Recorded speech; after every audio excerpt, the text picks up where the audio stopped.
Cooperative bank से हजारों करोड़ रुपए तुरंत फुरत में जो हुआ है, तो सरकार जरूर उसके ऊपर भी कार्रवाई करेगी और काला धन के खिलाफ, आतंकवाद और नक्सलवाद को नेस्तनाबूद करने के लिए, क्योंकि नकली करेंसी उसका कोई दूसरा तरीका नहीं हो सकता डिमोनेटाइज के अलावा।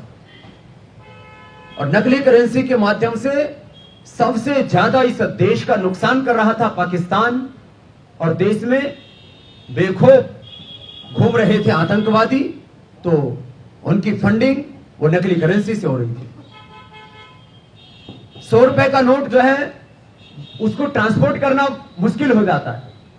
अब एक आतंकवादी जहां AK-47 लेकर के आता है, एक बैग के अंदर 5 करोड़ रुपए भर के ले आता है। अब यदि 100 रुपए का नोट यदि पाकिस्तान से छप करके नकली भी आएगा तो बस में भर के लाना पड़ेगा, ट्रेन में भर के लाना पड़ेगा, वो पॉसिबल नहीं है।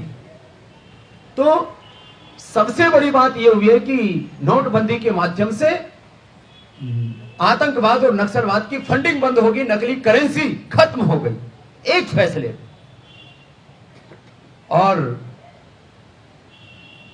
अभी बैंक में जो ब्याज दरें हैं वो भी कम होगी, तो लोगों को के लिए घर बनाना आसान हो जाएगा।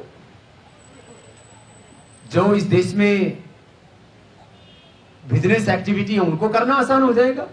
विदेशों में 3 से 5% पर पैसा मिलता है ब्याज दर पर, हमारे यहां पर 12 से लेकर के 14% पर पैसा मिल रहा था। तो ये मुझे लगता है करीब 7% पर बैंक दरें, ब्याज की दरें आ जाएंगी। तो ये बहुत बड़ा काम होगा। देश की GDP बढ़ेगी, ग्रोथ रेट बढ़ेगी और देश की करेंसी की वैल्यू बढ़ेगी। तो ये साधारण फैसला नहीं, ये हिंदुस्तान की अर्थव्यवस्था को सैकड़ों सालों तक पटरी पर लाने वाला एक बहुत बड़ा फैसला मोदी जी ने किया। मैं हमारे सभी श्रद्धेय संत जन इस संदर्भ में, हमारे पूरे साधु समाज, पूरे देश की सन्यास परंपरा, हमारे हिंदू धर्म के महान आचार्य यहाँ पर हैं, सभी अखाड़ों में जो वरिष्ठ अखाड़ा है जूना अखाड़ा, उसके आचार्य महामंडलेश्वर और हमारे संत समाज का प्रतिनिधित्व पूरे राष्ट्र और विश्व में करने वाले पूज्य स्वामी अवधेशानंद जी महाराज जी हैं, वो भी संदर्भ में आपसे। जैसा कि पूज्य स्वामी रामदेव जी महाराज ने स्थितियां स्पष्ट की हैं, मैं पहले ये कहना चाहूँगा कि पूरा भारत धैर्य रखे, क्योंकि कई बार इस प्रकार के निर्णयों में वे लोग भी प्रकट हो जाते हैं जो भ्रमित करते हैं प्राय उन लोगों को जो निश्चल हैं, सरल हैं, भोले मन के लोग हैं और जो इसके दूरगामी परिणाम से अभी परिचित नहीं है। तो मैं पहले तो भारतवासियों को ये प्रार्थना करना चाहता हूं कि वो धैर्य रखें और इस पूरे आंदोलन में हमें देश के प्रत्येक व्यक्ति का साथ चाहिए, क्योंकि ये केवल एक व्यक्ति का निर्णय नहीं है, पार्टी का निर्णय नहीं है। मैं ऐसा नहीं मानता कि आदरणीय मोदी जी और केवल भारतीय जनता पार्टी का निर्णय है। मैं ऐसा मानता हूं कि भारत की आत्मा का निर्णय है, भारत माता का ये स्वर है जिससे कि इस देश की एकता, अखंडता, संप्रभुता सुरक्षित रहे। और एक दूसरी भिन्न बात मैं ये भी कहना चाहूंगा कि कुछ आकस्मिक परिवर्तन ऐसे ही आते हैं, कोई धीरे धीरे परिवर्तन नहीं आता। तो एक रूपांतरण की दिशा में एक बड़ा कदम है देश के प्रधानमंत्री का। अब जैसा कि स्वामी रामदेव जी महाराज ने कहा कि आतंकवाद को उससे पोषण मिल रहा था, अन्य जितनी भी गतिविधियां थी वो पोषित हो रही थी। इस देश में भय, असुरक्षा, अनीति, दमन, अत्याचार, शोषण और बहुत सी चीजें जो थी उसका माध्यम, और वो उसका माध्यम यही था, काला धन ही उसका माध्यम था। तो ये एक सबसे बड़ी बात निकल कर आई है कि देश में समता आएगी और विशेषकर जो प्रॉपर्टी है, रियल एस्टेट है, वो सही हो जाएगी। तो एक आम आदमी की रीच में घर नहीं था। तो नोटबंदी के मुद्दे पर संत समाज की प्रेस कॉन्फ्रेंस, कुछ ही देर पहले योग गुरु बाबा रामदेव ने किस अंदाज में मोदी सरकार के नोटबंदी के इस फैसले की तारीफ की, जरा सुनिए। हिंदू धर्म आचार्य महासभा के संयोजक पूज्य स्वामी परमात्मानंद जी महाराज जी ने जैसे कहा, हम सबसे पहले रेल हादसे में जिनका जीवन का अंत हो गया, ऐसे सभी उन मृतात्माओं की आत्म शांति के लिए,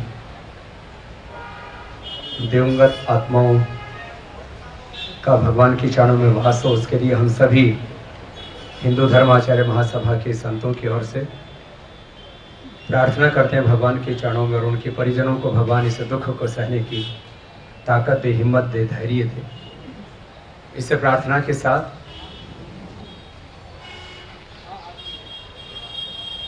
आदरणीय मोदी जी ने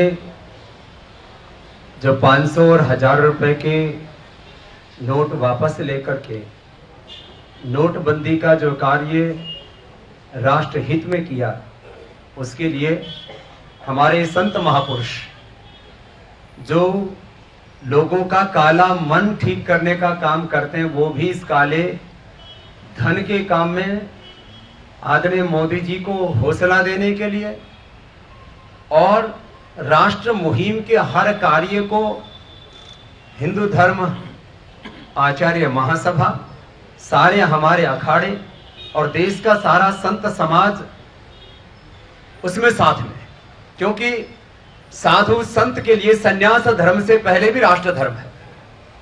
राष्ट्र बचेगा तो हमारा सन्यास धर्म बचेगा, हमारी संस्कृति बचेगी।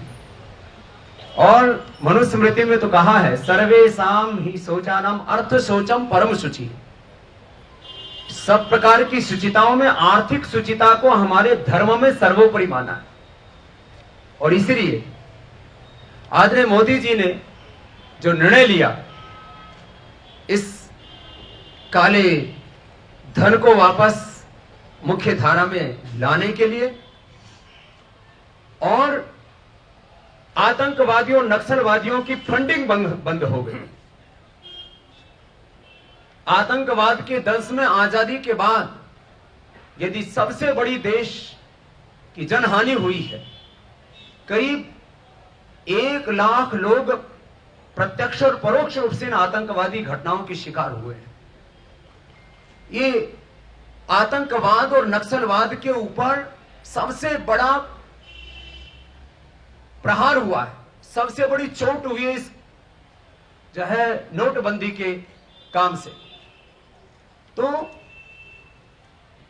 आदरणीय मोदी जी ने जो राष्ट्रहित में निर्णय लिया, उसका विरोध करना हम राष्ट्रद्रोह जैसा मानते हैं, क्योंकि जो राष्ट्रहित के मुद्दे का विरोध करता है, इसका मतलब वो राष्ट्रद्रोह कर रहा है।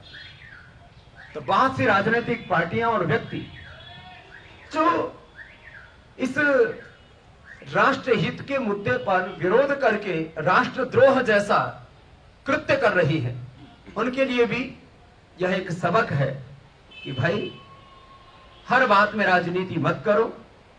और मोदी जी ने पहले 2 अवसर दिए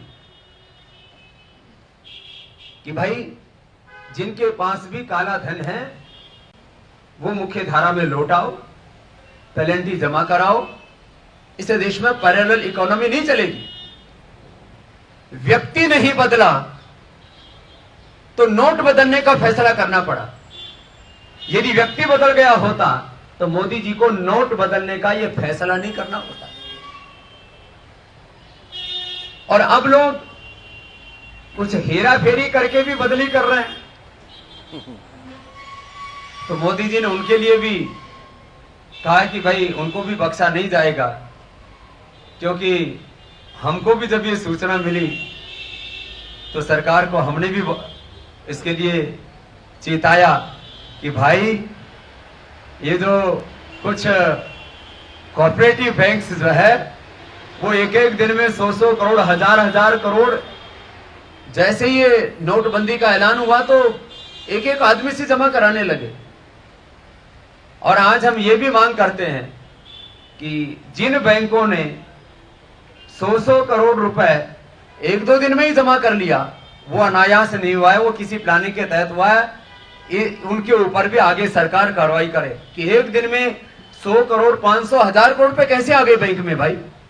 लोगों ने अगले दिन में लाइन लगना थोड़ा शुरू किया था और जो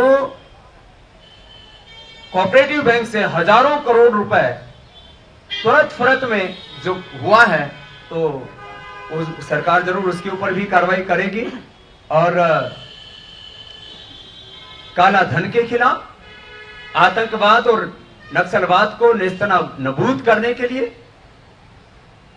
क्योंकि नकली करेंसी उसका कोई दूसरा तरीका नहीं हो सकता डिमोनेटाइज के अलावा। और नकली करेंसी के माध्यम से सबसे ज्यादा इस देश का नुकसान कर रहा था पाकिस्तान, और देश में बेखौफ घूम रहे थे आतंकवादी, तो उनकी फंडिंग वो नकली करेंसी से हो रही थी। 100 रुपए का नोट जो है उसको ट्रांसपोर्ट करना मुश्किल हो जाता है।